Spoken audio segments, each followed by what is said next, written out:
پیدا ہوتا ہے۔ اللہ رب العزت کی بارگاہ میں دعا ہے، مالک میری زبان کے اوپر کلمہ حق جاری فرمانا اور سن سنا کر اس پر عمل پیدا ہونے کی توفیق عطا فرمانا۔ حضرات گرامی قدر، اسلامی تاریخ میں ایک طویل عرصہ تک خاندان بنو امیہ نے دنیا کے اوپر حکومت کی ہے۔ اس میں خلفاء تھے، بڑے سیاحت بھی تھے جو اسلام کے لیے اور تاریخ اسلام کے لیے ایک سیاحت بات انہوں نے ظلم و ستم کے پہاڑ توڑے اور مسلمانوں کو تکلیفیں پہنچائی اور دیگر قتل و انصاف کے خلاف جو وہ کام کیے۔ لیکن اسی تاریخ کے اندر کچھ ایسے لوگ بھی اسلام کے مسلمانوں کے حکمران خلفاء آئے جنہوں نے اسلام کے مطابق زندگی گزاری اور خلافت کی اور اسلام کا مسلمانوں کا سر فخر سے بلند کیا، اور اس خاندان کے قابل فخر افراد میں سے ایک فرد سیدنا ابو حفص عمر بن عبدالعزیز رضی اللہ تعالیٰ عنہ ہیں۔ آپ 61 یا 63 ہجری کے اندر مدینہ منورہ کے اندر پیدا ہوئے۔ اکابر سے آبائی کرام تابعین سے تربیت حاصل کی۔ 25 سال کی عمر کے اندر آپ گورنر مقرر ہوئے اور اس کے بعد دمشق میں جا کر خلیفہ کے خاص مشیر ہوئے۔ 99 ہجری کے اندر آپ 36 سال کی عمر کے اندر خلیفہ مقرر ہوئے۔ تقریباً 2.5 سال تک خلافت کے جب وہ فرائض سر انجام دیے۔ 25 رجب المرجب 101 ہجری کے اندر صرف 39 سالہ زندگی پوری کر کے اپنے خالق حقیقی سے جا ملے اور شام کے شہر حلب کے قریب دیر سمعان میں ان کی تدفین ہوئی۔ ظاہر سے اب بنایا گیا۔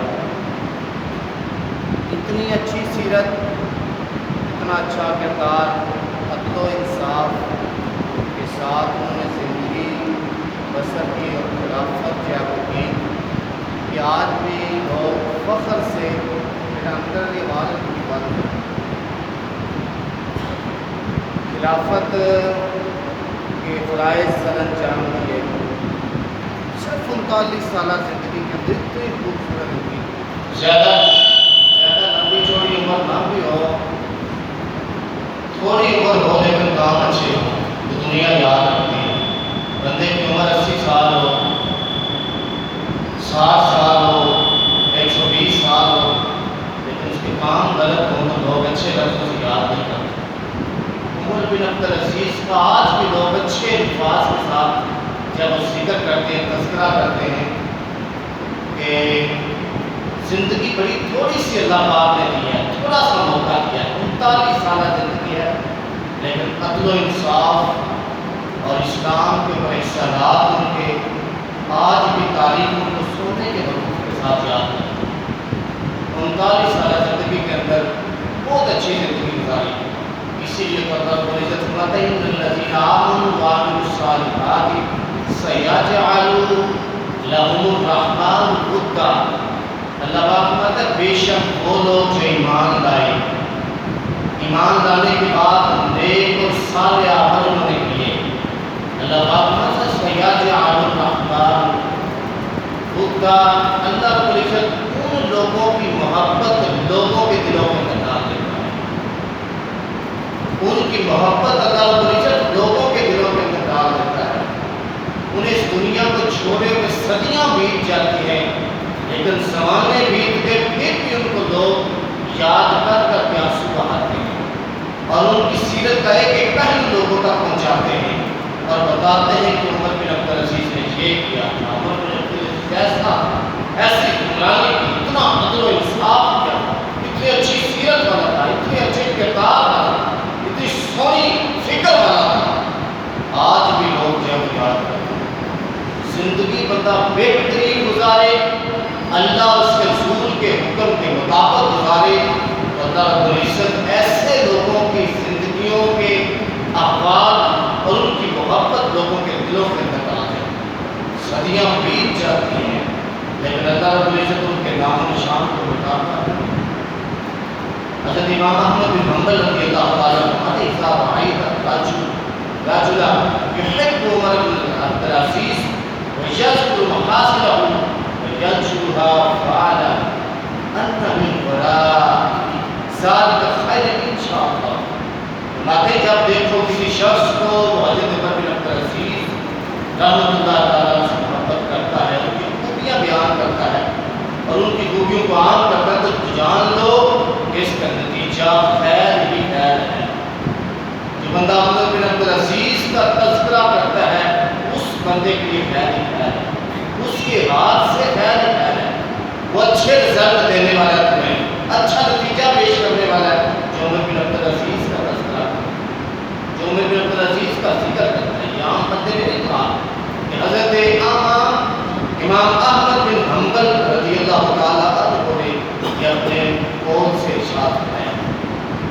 یہ پچھلے دنوں کے اندر بہت ہی افسوسناک جب واقعہ پیش آیا ہے، نہایت ہی گھٹیا قسم کی حرکت ان لوگوں کی، کچھ شامی کچھ ایرانی، یہ حکومت نے مل کر حمایت یافتہ، کیا وہ شیعہ ملیشیا تھے، انہوں نے سید عمر بن عبدالعزیز رحمۃ اللہ تعالیٰ رضی اللہ تعالیٰ عنہ کے مثال اقدس کے پر حملہ کیا، اس کو شہید کیا اور آپ رضی اللہ تعالیٰ عنہ کے کیا وہ مثال اقدس کو گرا کر اور اس میں سے جسد اقدس کو نکال کر پتہ نہیں کہاں جا کر یا وہ چھپا دیا، اب لوگ وہ پکڑے گئے، ان سے انتقام لیا جا رہا ہے، لیکن بہت ہی گھنونی حرکت انہوں نے کی ہے۔ ایسے اسلام کے اندر، دین کے اندر، تاریخ کے اندر ایسا واقعہ نہیں ملتا۔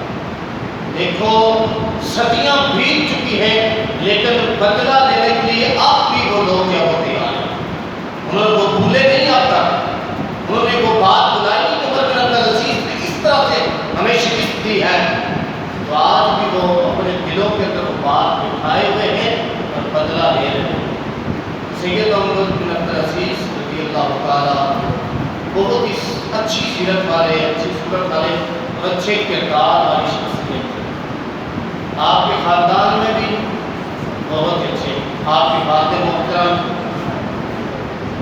عبدالعزیز رضی اللہ تعالیٰ عنہ بہت ہی مالدار، بڑے رئیس قسم کے شخص تھے اور مصر کے گورنر بھی تھے، مال و دولت کا کوئی بننا نہیں تھا، اتنی دولت اللہ پاک نے ان کو عطا فرمائی، لیکن اس کے باوجود بھی علم سے محبت رکھنے والے تھے، قرآن سے محبت رکھنے والے تھے، دین اور اسلام سے محبت رکھنے والے تھے، اسلام کی پیروی کرنے والے تھے، اسلام سے ہٹ کر ایک قدم بھی کیا وہ چلنے والے تھے، اتنی اسلام سے محبت کرتے تھے۔ حضرت عبدالعزیز رضی اللہ تعالیٰ، سید عمر فاروق رضی اللہ تعالیٰ عنہ ایک مرتبہ ایسے بازار سے جا رہے تھے تو ایک عورت سے کہا کہ یاجوز لا تبشر المسلمین وزوفا ربیت اللہ ولا تشرب اللبن بالماء۔ سید عمر فاروق رضی اللہ عنہ اس عورت سے خطاب کر کے کہنے لگے یہ جو حاجی حج کرنے کے لیے آتے ہیں، خانہ کعبہ کے اندر عمرہ کرنے کے لیے لوگ آتے ہیں، تو ان کو دودھ پلاتی ہے، دودھ کے اندر ملاوٹ نہ کیا، مطلب یہ تھا کہ پانی نہ ڈالا نہ دودھ کے اندر۔ اس نے کہا ٹھیک ہے، جیسے آپ کا حکم ہے ایسے ہی میں عمل کروں گی۔ سید عمر فاروق رضی اللہ عنہ چلے گئے، دوسری مرتبہ کچھ عرصے کے بعد کیا واپسی دورہ ہوا تو سیدنا فاروق اعظم رضی اللہ عنہ اس عورت سے پھر ملاقات ہوئی۔